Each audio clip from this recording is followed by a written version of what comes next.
नमस्कार महाराष्ट्र, मी पूर्वी भावे. सुरुवात करूया एका महत्त्वाच्या बातमीने. विधानसभेमध्ये प्रश्न लावण्यासाठी नेत्यांच्या एजंट्सकडनं व्यवहार होत असल्याचा आरोप भाजपचे आमदार परिणय फुके यांनी दिलाय. याबाबत त्यांनी एजंटसोबत झालेल्या फोन कॉलची ऑडिओ क्लिप सादर केली. प्रश्न का लावायचा नाही, लावल्यावरती काय होणार, अशा धमक्या क्लिपमध्ये देण्यात आल्या. परिणय फुकेंच्या या घरच्या आहेरामुळे अर्थातच मोठी खळबळ उडाली आहे.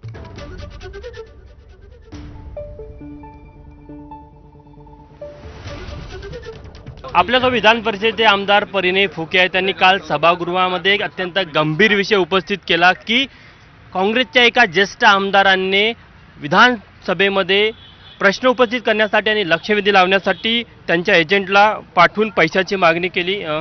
कोण हा आमदार आहे आणि काय नेमका विषय आहे? बघा, असं आहे की गडचिरोली जिल्ह्यातील काही राईस मिल्स धारकांवरती राज्य शासनाच्या माध्यमातून काही त्यांनी चुका केल्या होत्या. त्यात 2022-23 मध्ये कारवाया झाल्या होत्या आणि त्या कारवाया परत करण्याची धमकी देऊन त्या कारवायाच्या संदर्भात परत LUQ लावून परत लक्षवेध्या लावून तुमच्यावर आम्ही कारवाई करू किंवा तुमच्या आम्ही राईस मिल बंद करू, तुमच्यावर आम्ही ब्लॅकलिस्टिंगची कारवाई करू किंवा तुम्हाला करोड रुपये जेलमध्ये टाकू, या प्रकारच्या धमक्या देऊन त्यांच्याकडनं पैशाची मागणी करण्यात आली. या संदर्भातले एका नेत्याचे जे उजवे हात आहे त्यांची ऑडिओ क्लिप आहे आणि त्यांचे जे डावे हात आहे त्यांची माझ्याकडे व्हिडिओ क्लिप आहे. या संदर्भातले ऑडिओ क्लिप आणि व्हिडिओ क्लिप मला संबंधित राईस मिलर्सनी मला लक्षवेधी सुरू होण्याच्या थोड्या वेळ आधी आणून दिले होते. मी माननीय फडणवीस साहेबांना ते दाखवले आणि त्यांनी सांगितलं की या संदर्भातलं फक्त सभागृहाला माहिती द्या, पण या संदर्भातलं जे आहे जोपर्यंत फॉरेन्सिक रिपोर्ट येत नाही, जोपर्यंत या संदर्भातली सखोल चौकशी होत नाही, तोपर्यंत कोणाचे नाव तुम्ही घेऊ नका. नेमके त्या ऑडिओ क्लिपमध्ये तुम्ही ऐकली आणि काय मागणी करण्यात आली, कशा प्रकारचा संवाद आहे? नाही, त्यात की तुम्ही एकतर ते राजकीय आहे की तुम्ही या पक्षाचं काम काय केलं विधानसभेमध्ये किंवा असं काय केलं, तुम्ही याच्यासोबत का काम करता, तुम्ही त्याच्यासोबत काय काम करता, ही त्याच क्लिपमध्ये.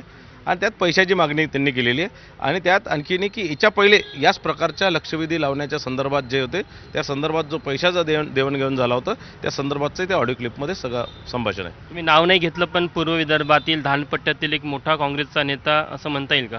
हा, निश्चितच. किती गंभीर विषय वाटतो की लोकप्रतिनिधीला जनतेचे प्रश्न उपस्थित करण्यासाठी विधिमंडळ एक व्यासपीठ आहे, तिथे अशा प्रकारे गंभीर प्रकार घडतात.